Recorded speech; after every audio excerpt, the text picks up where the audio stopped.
Welcome दोस्तों, मेरा नाम है अंकुर वर्मा और आपका स्वागत है हमारे यूट्यूब चैनल डिक्स स्टडी वर्ल्ड में। आज की इस वीडियो में मैं आपको सोशल साइंस के chapter number 1 the rise of the nationalism in Europe को पिछली वीडियो के आगे एक्सप्लेन करूंगा और इस वीडियो के अंदर what is the liberal nationalism stand for जैसे टॉपिक और द न्यू कंजर्वेटिज्म आफ्टर 1815 के टॉपिक को पूरी तरह से एक्सप्लेन करूंगा, जो कि बहुत इंपॉर्टेंट टॉपिक है और इससे बोर्ड एग्जाम में बहुत ही ज्यादा क्वेश्चन पूछे जाते हैं, जैसे कि अगर आपने इन क्वेश्चन को अटेम्प्ट किया तो आप अच्छे मार्क्स स्कोर कर पाएंगे। तो इस वीडियो को पूरा लास्ट तक देखें और इस वीडियो को जरा सा भी स्किप ना करें। तो चलिए स्टार्ट करते हैं आज का वीडियो। तो इसमें पहला topic what is the liberal nationalism stand for. इसका मतलब ये है उदारवादी राष्ट्रवाद के क्या मायने थे। यहाँ पे लिबरल और नेशनलिज्म दो वर्ड इस इंपॉर्टेंट है। लिबरल का मतलब होता है उदारवादी और नेशनलिज्म का मतलब होता है राष्ट्रवाद।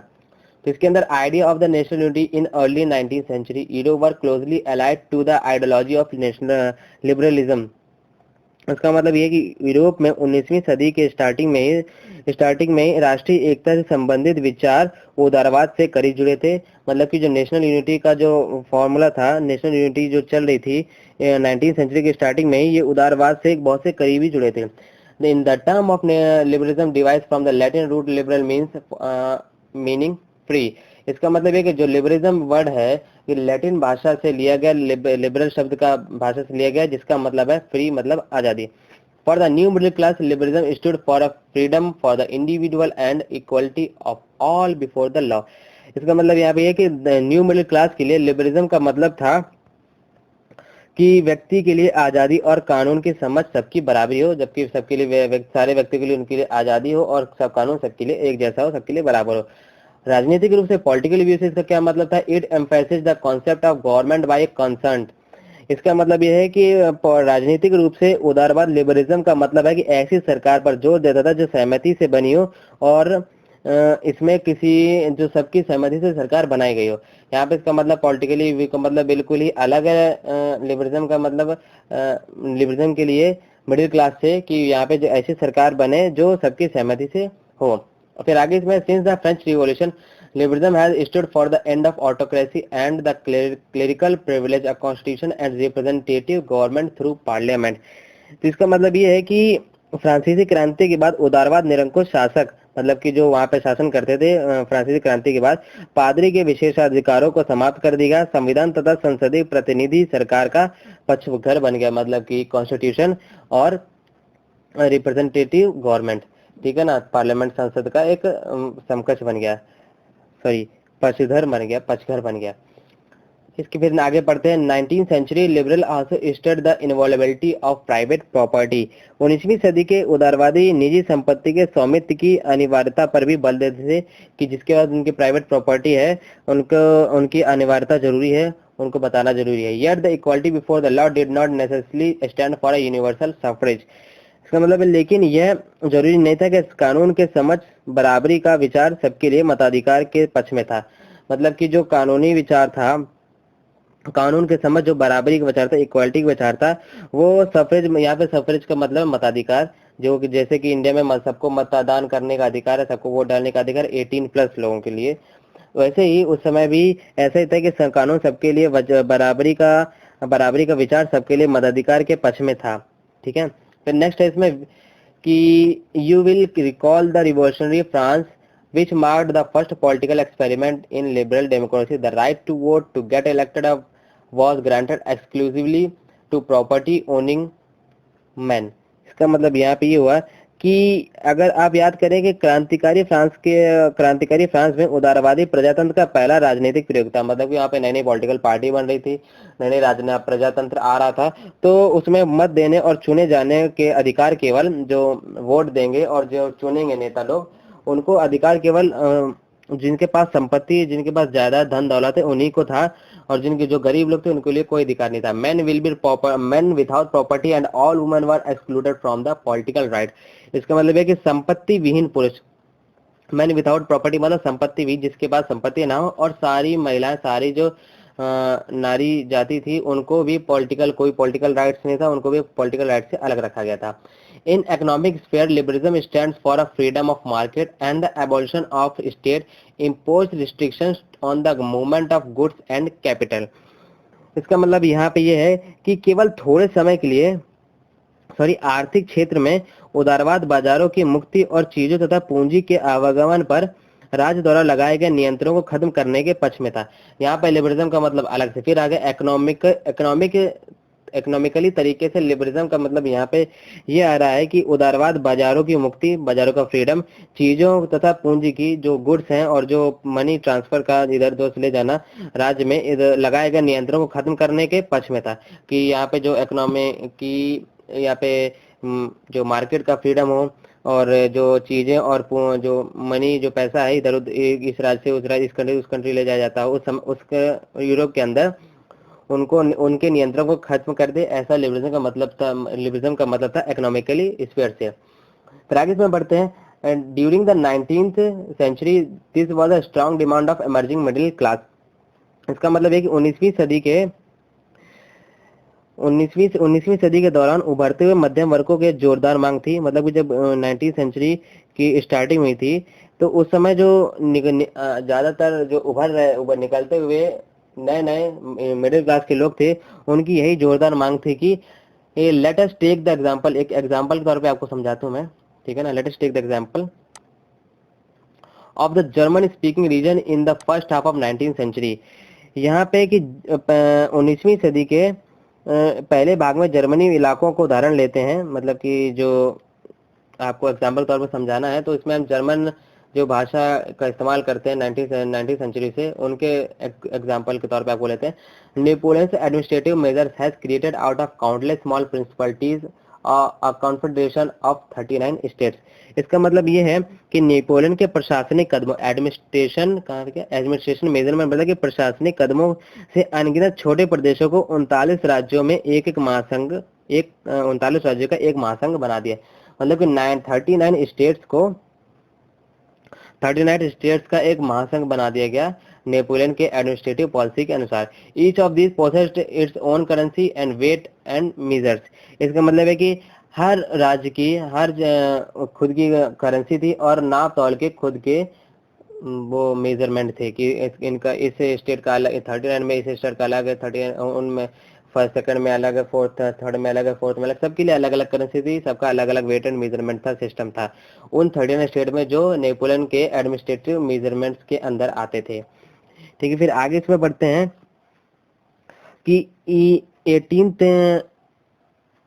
a merchant traveling in 1833 from Hamburg to Nuremberg to sell his goods would have had a pass through 11 customs barriers and pay a custom duty for about 5% at each one of them। इसका मतलब कि 1833 में एक जो businessman था, एक अपना माल बेचने वाला आदमी, ठीक है, हैम्बर्ग से न्यूरमबर्ग जाता था तो उस व्यापारी को 11 तरह के सीमा शुल्क से गुजरना पड़ता। जैसे कि अभी हम किसी एक डिस्ट्रिक्ट से दूसरे डिस्ट्रिक्ट जाएं तो हमको बहुत सारे टोल नाके मिलते हैं, उन टोल नाकों में हमको अलग रोड टैक्स भरना पड़ता है, हाईवे टैक्स भरना पड़ता है। ऐसे ही उस समय जब 1847 के समय हैम्बर्ग से न्यूरमबर्ग जा रहा एक माल बेचने वाला एक व्यापारी था, वह उसको 11 टोल नाकों से गुजरना पड़ता था और हर टोल नाके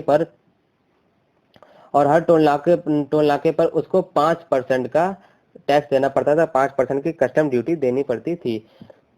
duty were often levied according to the weight और मेजरमेंट्स ऑफ अ गुड्स। इसका मतलब यहाँ पे ये है कि शुल्क अक्सर वस्तुओं का वजन तथा आकार के अनुसार लगाए जाते थे। जो वहाँ पे जो आप शुल्क लगता था, जो पैसे लगते थे, वो वजन के अनुसार पर और उसकी उनकी वस्तुओं की जो क्या बोलते हैं, जो उनका जैसा उनका आकार था, जैसा उनका शेप था, उसके हिसाब से उनके ऊपर वो टैक्स लगाया जाता था। फिर आगे इसमें बढ़ते हैं। As each region has its own system of weight and measures, this involved in time consuming calculation। चूंकि हर क्षेत्र की अपनी अपनी नापतौल की व्यवस्था थी, अतः हिसाब लगाने में भी समय लगता था, क्योंकि जब अलग अलग क्षेत्र के अलग अलग वो नापतौल की किसी चीज को मेजरमेंट करने, किसी चीज का वेट करने की, किसी चीज को लेंथ नापने की जब पॉलिसी अलग अलग होगी, सबका मेजरमेंट अलग अलग हो, तो वहाँ पे फिर हिसाब लगाने में, कैलकुलेशन करने में भी टाइम बहुत लगता था। फिर इसमें आपको एग्जांपल के तौर पे समझाते हैं, इसमें भी एक एग्जांपल लेते हैं, इसमें एग्जांपल लेते हैं कपड़ों का। ठीक है, for example elle which in the region stood for a different length and elle textile material brought a Frankfurt would give you 54.7 centimeter if cloth in Mainz 55.1 centimetre, in Nuremberg 65.6 centimetre and in Freiburg 53.5 centimetre. आपको अगर कपड़ों के हिसाब समझा तो एक LA में जो एक जगह का नाम है, उसमें जब कपड़ा खरीदा जाता था तो 54.7 सेंटीमीटर फ्रैंकफर्ट से, ठीक है, उनकी जो कपड़े खरीदने की जो लंबाई लेंथ चौड़ाई थी जो भी थी वो फ्रैंकफर्ट में 54.7 थी, मेन में 55.1 थी और न्यूरम्बर्ग में 65.6 थी और फ्राइबर्ग में 53.5 थी। जब देखिए सबकी जगह जब अलग अलग है तो इसमें हिसाब लगाने में भी बहुत सारी दिक्कतें आती हैं और बहुत सारा इसमें भी टाइम लगता है, क्योंकि जब सब जगह का अलग अलग हो तो उसके हिसाब से व्यापारी को अपना भाव तय करना पड़ेगा, अपना पैसा सेट करना पड़ेगा, सब कुछ बहुत सारी चीज़ें होती है जिससे कि उनको टाइम कैलकुलेशन भी ज़्यादा लगता था और पैसे का भी कैलकुलेशन करने में बहुत ज़्यादा टाइम लगता था। फिर आगे इसमें बढ़ते हैं हम। नेक्स्ट टॉपिक इसमें आता है आ न्यू कंजर्वेटिज्म आफ्टर 1853। इसका मतलब यहाँ पे ये है कि 1815 के बाद एक नया रूढ़िवाद, कंजर्वेटिज्म का मतलब है रूढ़िवाद, आप इसको अच्छे से नोट डाउन कर लीजिए क्योंकि यहाँ पे ये भी इंपॉर्टेंट है। कंजर्वेटिज्म मतलब है रूढ़िवाद। तो इसके अंदर पढ़ते हैं following the defeat of Napoleon 1815, European government was driven by a spirit of conservatism। 1815 में नेपोलियन के हार के बाद यूरोपियन गवर्नमेंट थी रूढ़िवाद की भावना के से बहुत ज्यादा प्रेरित थी, उनको रूढ़िवाद बहुत अच्छा लग रहा था। Conservatism believed that establishment traditional institution of state and society like monarchy the family should be preserved. और इसमें सीधे सीधे मतलब ये है कि रूढ़िवाद मानते थे कि राज्य और समाज की स्थापित पारंपरिक संस्थाएं जैसे कि राजतंत्र, चर्च, सामाजिक ऊंच नीच, संपत्ति और परिवार को बनाए रखना चाहिए था। यहाँ पे मतलब है जो रूढ़िवाद कंजर्वेटिज्म का मतलब है ये है जो रूढ़िवादी थे, जो कंजर्वेटिज्म मतलब रूढ़िवाद और जो उनको फॉलो करते हैं उसको मानते हैं तो उन्हें रूढ़िवादी कहते हैं, कंजर्वेटिव्स, ठीक है ना। कंजर्वेटिव जो रूढ़िवादी होते हैं उनके लिए ये था कि जो राज्य और समाज के स्थापित पारंपरिक संस्थाएं हैं जैसे कि राजतंत्र, चर्च, सामाजिक ऊंच नीच, संपत्ति और परिसर को बनाए रखना चाहिए, ठीक है। आगे इसमें बढ़ते हैं, किस जगह पे थे हम लोग? Most conservation, however they did not propose a return to the society and pre-voluntary days। इसका मतलब यहाँ पे ये है कि फिर भी अधिकतर रूढ़िवादी लोग क्रांति से पहले के दौर में वापसी नहीं चाहते थे। जो रूढ़िवादी थे लोग क्रांति से जो पहले का दौर था उसमें वापसी नहीं करना चाहते थे, उनको क्रांति वाला दौर ज्यादा पसंद था, ठीक है। Rather they rise from the changes initiated by Napoleon, the modernization could in fact strengthen traditional institution like the monarchy। इसका मतलब यहाँ पे यह है कि नेपोलियन द्वारा शुरू किए गए परिवर्तनों में से उन्हें यह जान लिया था कि आधुनिकीकरण मतलब कि मॉडर्नाइजेशन मतलब आधुनिकीकरण राजतंत्र जैसे पारंपरिक संस्थाओं को मजबूत बनाने में सक्षम था। जो नेपोलियन की पॉलिसी थी, एडमिनिस्ट्रेटिव पॉलिसी और जो शुरू किए गए परिवर्तन थे उन्होंने इससे जान लिए थे जो मॉडर्नाइजेशन है और जो राजतंत्र है जैसी पारंपरिक संस्थाओं को मजबूत बनाने में सक्षम था, जो नेपोलियन की पॉलिसी थी, ठीक है। इसमें आगे बढ़ते, it could make state power more effective and strong, इससे कि वह राज्य की ताकत को ज्यादा कारगर और मजबूत बना सकता था, राज्य ज्यादा पावरफुल हो जाएगा, इकोनॉमिकली से लेके फिर एडमिनिस्ट्रेशन दोनों तरीके तक बहुत मजबूत हो जाएगा और भी उसमें बहुत सी चीजें ऐड हो जाती हैं। जब कोई चीज पावरफुल होती है तो उसके अंदर फिर मॉडर्नाइजेशन भी अच्छा हो जाता है, उसके अंदर फिर विकास भी अच्छा होता है, सब कुछ तरीके अलग अलग तरीके से होता है। जबकि जो कुछ रूढ़िवादी लोगों के लिए नेपोलियन के टाइम की अच्छी लगती थी। फिर आगे इसमें बढ़ते हैं, a modern army and efficient bureaucracy, a dynamic economy, the abolition of feudalism and serfdom could strengthen the autocratic monarchies of the Europe। इसका मतलब यहाँ पे कि आधुनिक सेना, मॉडर्न आर्मी, कुशल नौकरशाही मतलब कि efficient bureaucracy, a dynamic economy मतलब कि गतिशील अर्थव्यवस्था, सामंतवाद और भूदासत्व की संपत्ति यूरोप के निरंकुश राजतंत्र को शक्ति प्रदान कर सकते थे। जो आपने इन सब चीजों को पढ़ा, ये सब संपत्ति जो यूरोप के जो निरंकुश राजतंत्र थे, जो राजा महाराजा अपना अगर जब रूल चलाते तो उसे राजतंत्र कहते हैं, उनके जो कानून चलते हैं उन्हीं को उनके तरीके से जब चलते हैं, सब कुछ एक ही राजा के तरीके से चले। जैसे कि अभी प्रजातंत्र है, प्रजातंत्र में क्या होता है कि हम लोग नेता चुनते हैं, नेता चुनेंगे तो उसी नेता के हिसाब से फिर जैसे कि हम लोगों ने भी अपने प्रधानमंत्री जी को अपने देश का पीएम चुना था कुछ साल पहले, सॉरी 2019 में, तो उसी उसी उसी हिसाब से यहाँ पे लेकिन राजतंत्र में क्या होता था कि राजा का बेटा आगे राजा बनेगा, उसका बेटा आगे राजा बनेगा, मतलब कि पूरा जो फैमिली चलती है वो राजतंत्र वाली है।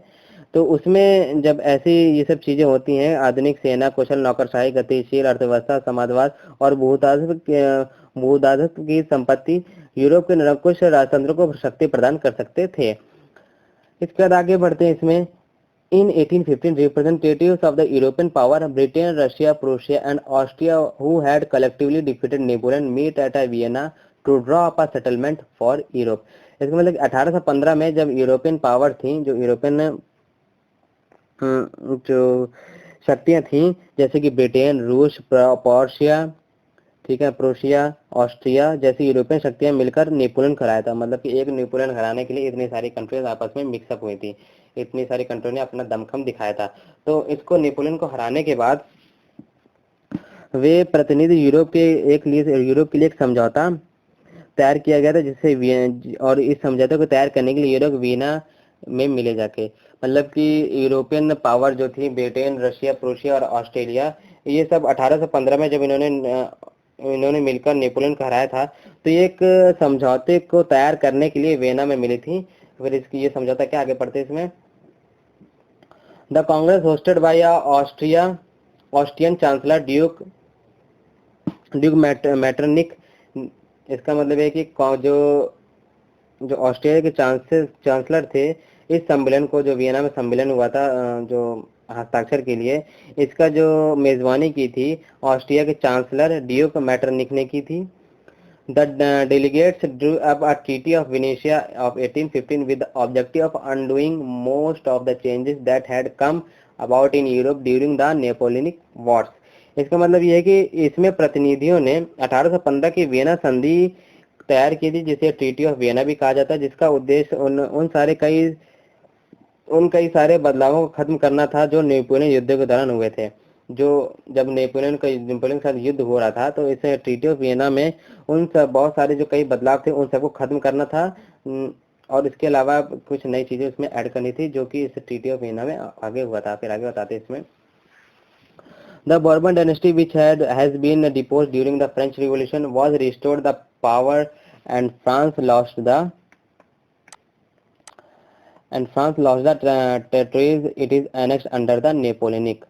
इसका मतलब ये हुआ कि फ्रांसीसी क्रांति के दौरान हटाए गए बोर्बर वंशों को सत्ता में बहाल किया गया, और फ्रांस में उन इलाकों को खो दिया गया जिन पर कब्जा उसने नेपोलियन के अधीन किया गया था। इसका मतलब ये है कि जब नेपोलियन के साथ युद्ध खत्म हुआ और फ्रांसीसी क्रांति उस दौरान जो बर्बन डायनेस्टी थी, बोर्बो के वंश थे, उनको सत्ता वापस दे दी गई, और फ्रांस ने उन इलाकों को खो दिया जिस पर उसने नेपोलियन के अधीन किया था, जिन पर कब्जा उन्होंने नेपोलियन के रहते किया था। जब बर्बन की सत्ता आई, जब ये यूरोपियन कंट्रीज नेपोलियन को हरा दिया, और जब बर्बन की सत्ता इनको वापस वंशों को उनकी सत्ता वापस दी गई, उनकी सत्ता नहीं मतलब वापस दी गई सत्ता, तब फ्रांस ने उन टेरिटरीज को भी खो दिया जो उन्होंने नेपोलियन के रहते हुए अधीन की थी, नेपोलियन के रहते हुए उन्होंने अपने कब्जे में ली थी। A series of states was set up on the boundaries of France to prevent French expansion in future. France की सीमाओं पर कई तरह के राज्य कायम कर दी गई ताकि भविष्य में फ्रांस का विस्तार न किया जाए, फ्रांस को आगे न बढ़ सके। फ्रांस आदि, जैसे कि अभी चाइना की जो पॉलिसी चल रही है, विस्तारवाद नीति, मतलब कि ये भी मेरा, ये भी मेरा, ये भी मेरा। तो उस समय फ्रांस की भी 19वीं सेंचुरी के स्टार्टिंग में फ्रांस की भी जो सीमाएं थी, बाउंड्रीज थी, उनको भी एक ऐसे कर दिया गया था जिससे कि वो फ्रांस आगे ना बढ़ सके, उनका कोई आगे विस्तार ना हो सके। जहां तक है फ्रांस वहीं तक ही रहे, उसके आगे 1 इंच भी आगे ना बढ़े, और कोई दूसरी जमीन पर 1 इंच आगे ना ले सके। Thus the Kingdom of Netherlands, which included Belgium, was set up in the north, and Geneva was added to the Piedmont in the south. इसका मतलब ये है कि उत्तर में नीदरलैंड का राज्य स्थापित किया गया, जो ईस्ट में था, उत्तर में सॉरी नॉर्थ में एक नीदरलैंड का राज्य स्थापित किया गया। उसके बाद बेल्जियम स्थापित किया गया। बेल्जियम शामिल था और दक्षिण में पिडमॉन्ट में जेनेवा को जोड़ दिया गया। यहाँ पे क्या है कि जब सारी फ्रांस की सीमा जब एक तरीके से सील कर दी गई, एक तरीके से रोक दी गई, बाउंड्रीज को उनको बढ़ने से आगे रोक दिए गए, तो उसमें फिर अलग अलग किंगडम, अलग अलग राज्य बने, अलग अलग कंट्रीज बने, जिसमें से नीदरलैंड साउथ में था, जिसके अंदर बेल्जियम इंक्लूड था, was setup in north. Geneva को क्या कहते हैं पिडमॉन्ट के साथ जोड़ दिया गया दक्षिण में, ठीक है। फिर इसके आगे Prussia was given important new territories on it's western frontiers which Austria was given control by of north Italy. इसका मतलब कि प्रूशिया को उसकी पश्चिमी सीमा पर महत्वपूर्ण नए इलाके दिए गए, जबकि ऑस्ट्रिया को उत्तरी इटली का नियंत्रण सौंपा गया। यहाँ पे जो ट्रीटी साइन हो रही थी, इसमें सबके लिए अलग अलग चीज थी, सबको अलग अलग तरीके से बांटा जा रहा था। फ्रांस की सीमा सील कर दी गई थी कि फ्रांस अब आगे नहीं बढ़ सकता, उसका कोई विस्तार नहीं हो सकता। लेकिन बाकी जो थे उसमें फिर अलग अलग स्टेट, अलग अलग कंट्री बन रहे थे, जिसमें सबको अपनी अपनी अलग अलग जगह मिले, जिसमें से पोर्शिया को वेस्टर्न फ्रंटियर से मिला था और ऑस्ट्रिया को नॉर्थ में। पोर्शिया को नई नई टेरिटरीज मिली थी और ऑस्ट्रिया को नॉर्थ में इटली का कंट्रोल मिला था। But the German confederation of 39 states that had been set up by the Napoleon left untouched। यहाँ पे इसका मतलब ये है कि मगर नेपोलियन के जो 19 स्टेट थे, जो 39 राज्य बनाए गए थे नेपोलियन ने अपने अलग अलग, स्टार्टिंग मैंने बताया था ना कि नेपोलियन ने 39 स्टेट बनाए, जिसकी अलग अलग करेंसी, अलग अलग मेजरमेंट करने की पॉलिसी थी, सबके अलग अलग थे। तो उन राज्यों को जर्मन महासंघ ने स्थापित किया गया था, उसे बरकरार रखा गया, उसको तोड़ा नहीं गया कि 39 स्टेट है उनको जोड़ के एक स्टेट बना दिया गया या फिर उनको आधा आधा कर दे, उसको कुछ नहीं किया, जैसा था वैसा ही रहा। उसको जो नेपोलियन ने जो पॉलिसी स्टार्ट की थी वो बिल्कुल वैसी ही रही। In the east, Russia was given part of Poland, while the Prussia was given a portion of Saxony। पूर्व में रूस को पोलैंड का एक हिस्सा दिया गया, जबकि प्रशा को सैक्सोनी का एक हिस्सा प्रदान किया गया। ईस्ट में रशिया को पोलैंड मिल गया और जबकि प्रशा को सैक्सोनी का एक हिस्सा मिल गया। सैक्सोनी एक जगह का नाम है। The main intention was to restore the monarchies that had been overthrown by Napoleon and create a new conservative order in Europe. इसका सबका मुख्य उद्देश्य उन राजतंत्रों की बहाली था, जो बहाली मतलब कि उन राजतंत्रों को वापस लाना था जिन्हें नेपोलियन ने बर्खास्त कर दिया था। Conservatism regime setup 1815 was autocratic. इसका और साथ ही साथ यूरोप में एक नई रूढ़िवादी व्यवस्था करने का भी लक्ष्य रखा गया था, ठीक है। यहाँ पे आपको यहाँ पे समझ लेना चाहिए कि जो सारा ये सब काटा पीटा जा रहा था, सबको जोड़ा घटाया जा रहा था, इन सब में जो नेपोलियन की जो पॉलिसी स्टार्ट की थी नेपोलियन, उन सबको हटाया जा रहा था और नई पॉलिसीज अलग अलग लाई जा रही थी। फ्रांस का विस्तारवाद रोक दिया गया था और जो किंगडम था उसको अलग अलग बांटा जा रहा था। नीदरलैंड को, प्रूशिया को और उसके बाद जेनेवा को, रशिया को पोलैंड मिल रहा था और प्रूशिया को सैक्सोनी जगह का नाम है उसको भी वो मिला था। और सारे नेपोलियन ने जो भी कुछ राजतंत्र को समाप्त किया था। नेपोलियन समय राजतंत्र बिल्कुल समाप्त हो गया, तो प्रजातंत्र का राज चलता था। तो जब ये यूरोपियन महासंघ वापस आए तो उन्होंने प्रजातंत्र खत्म करके राजतंत्र को वापस लाने की कोशिश की थी, ठीक है, और राजतंत्र को वापस से बहाल कर दिया गया था। फिर आगे इसमें बढ़ते हैं।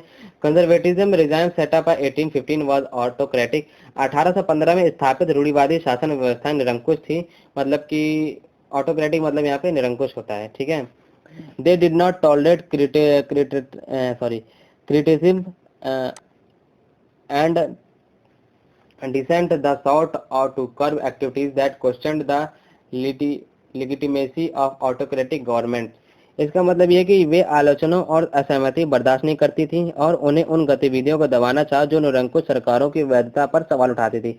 यहाँ पर मतलब सीधे सीधे यहाँ पे ये बता रहे हैं कि जो उस समय व्यवस्थाएं लागू की गई थी रूढ़िवादी के समय, उनको आलोचना और असहमति बर्दाश्त नहीं थी। कोई अगर उनकी आलोचना करे और कोई उनकी सहमति से काम ना करे तो उनको बिल्कुल बर्दाश्त नहीं था। वह उन सारी गतिविधियों को, उन सारे जो कामों को दबाना चाहते थे जो निरंकुश सरकारों की वैधता पर सवाल उठाते। जो निरंकुश सरकारें थी उनके जो सरकारों पर जो क्वेश्चन उठाते थे, जो उन्होंने लागू किया, जो चीज उन्होंने स्टार्ट की, उनके पर जो सवाल उठाता था, उनको वह सारी गतिविधियों को वो लोग समाप्त करने, उनको वो सब लोग दबा देते थे।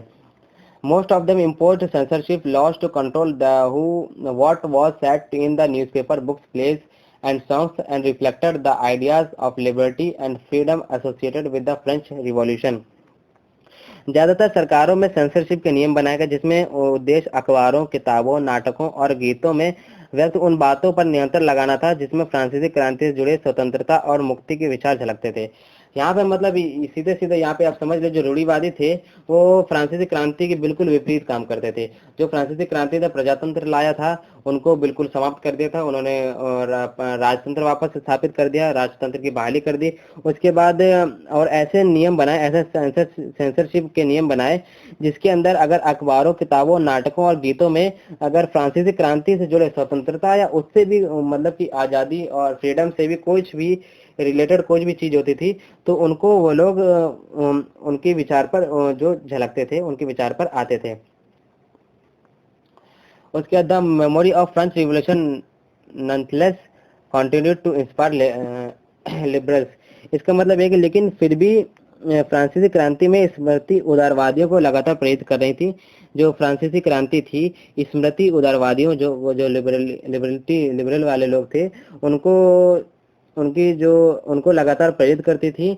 और जो फ्रांसीसी क्रांति जो हुई थी उस समय स्टार्टिंग में 1788 के आसपास जो स्टार्ट हुई थी, तो उस समय क्रांति स्टार्ट हुई, तो उसी समय का ये लोग चीजें स्मृति उदारवादियों को लगातार प्रेरित करती थी, उनको लगातार मोटिवेशन देती थी। One of the major issues taken up by the liberal nationalist who criticised the new conservative order was the freedom of press. इसका मतलब यहाँ पे ये हुआ कि नई रूढ़िवादी व्यवस्था आलोचकों, उदारवादी और राष्ट्रवादियों को द्वारा उठाया गया एक मुद्दा था जिससे प्रेस की आजादी थी। उस समय जो नई रूढ़िवादी व्यवस्था थी उनके आलोचकों, उदारवादी जो राष्ट्रवाद थे, जो लिबरल नेशनलिस्ट थे, उनके द्वारा एक मुद्दा उठाया गया जिसमें था प्रेस की आजादी, जो कि आप अच्छे से समझ रहे हैं। अब यहाँ पे प्रेस की आजादी, जैसे इंडिया में प्रेस की आजादी है वैसे ही उस समय प्रेस की आजादी थी। मतलब जो रूढ़िवादी सत्ता थी, व्यवस्था थी, उनके आलोचकों ने उदारवादी राष्ट्रवादी से एक द्वारा कदम उठाया गया था जिसमें कहा था कि प्रेस को भी आजादी मिले, प्रेस को सारी स्वतंत्रता मिल जाए। तो गाइज आज का वीडियो हम यहीं समाप्त करते हैं। आई होप आपको वीडियो पसंद आएगा और हमने जो टॉपिक आपको बताए हैं वो आपको अच्छी तरह से समझ में आए होंगे। अगर इस वीडियो से रिलेटेड आपकी कोई भी क्वेरी है, कोई भी क्वेश्चन हो तो आप कमेंट बॉक्स में कमेंट करिए, आपके सारे क्वेश्चन का जवाब दिया जाएगा और आपके सारे डाउट्स को क्लियर किया जाएगा। अगर आपको वीडियो अच्छी लगे तो आप इस वीडियो को लाइक कीजिए और इस वीडियो को ज़्यादा से ज़्यादा शेयर कीजिए। और इस चैप्टर के अंत में मैं फिर दोबारा करूँ, इस चैप्टर के अंत में आपको बहुत सारे इंपॉर्टेंट क्वेश्चन, बहुत सारी इंपॉर्टेंट डेट्स मिलेंगी जिससे कि आपके 10th के बोर्ड एग्जाम में बहुत सारी हेल्प मिलेगी और आप ज़्यादा से ज़्यादा अच्छे मार्क्स स्कोर कर पाएंगे।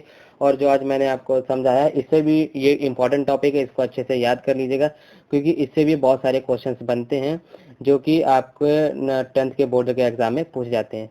तो आई होप आपको वीडियो पसंद आया होगा, तो इसको लाइक करिए, मेरे चैनल को सब्सक्राइब करिए और वीडियो को शेयर जरूर करिएगा। जय हिंद।